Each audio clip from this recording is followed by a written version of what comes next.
Ako po si Rolando Del Rosario. May-ari ngayon ng Nelias Arroz Caldo. Pinakahanap buhay ng nanay ko since 1983. Dito kami nakapwesto sa palengke. Noong araw pa ay hanap buhay na ng nanay ko ang pagtitinda ng arroz caldo. Nilalako, balot-balot. Nung makakuha kami ng pwesto rito, nagtuloy-tuloy na hanggang ngayon. Kaya umaabot kami dito ng halos 4 na dekada na.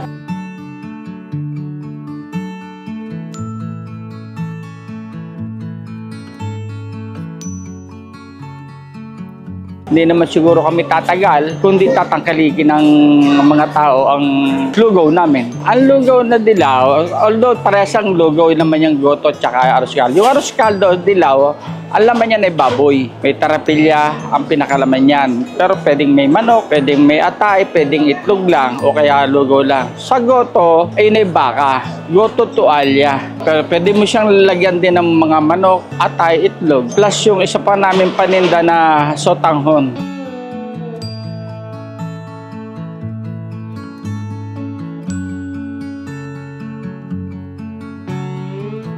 Kasi nung araw, ganong kahirap pang maglako. Pero pag nagtitinda naman kahit paano, kumakain kami sa 3 beses sa isang araw. Naging maayos ang buhay namin dahil yan sa hanap buhay na binigay sa amin ng nanay ko.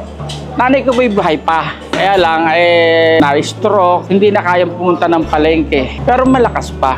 Sa amin magkakapatid, inhabili ng pagluluto at pagtitinda ng arroz caldo.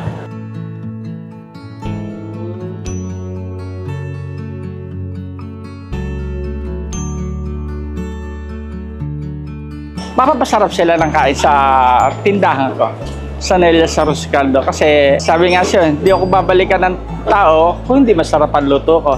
Since 1983, nandito na kami sa palengke, hanggang ngayon nandito pa rin naman kami. Kung saan na kami nakakapesto, kung ilang beses na nilipat, kung ilang beses nasunog ang palengke, nandito pa rin kami.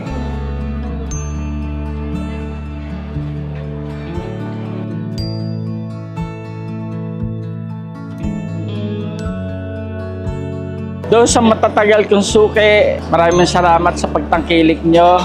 At doon sa mga bago, maraming salamat din. Andito lang kami sa Wet Market 2nd floor. Nelias Arroz Caldo. Kung gusto nyo hanapin, pwede nyo silang puntahan. Ngayon, kung gusto nyo umorder, willing kong iyan sa inyo yung aking Grab. May Grab ako. At pwede kayong umorder sa Grab. Thank you po din. Salamat po.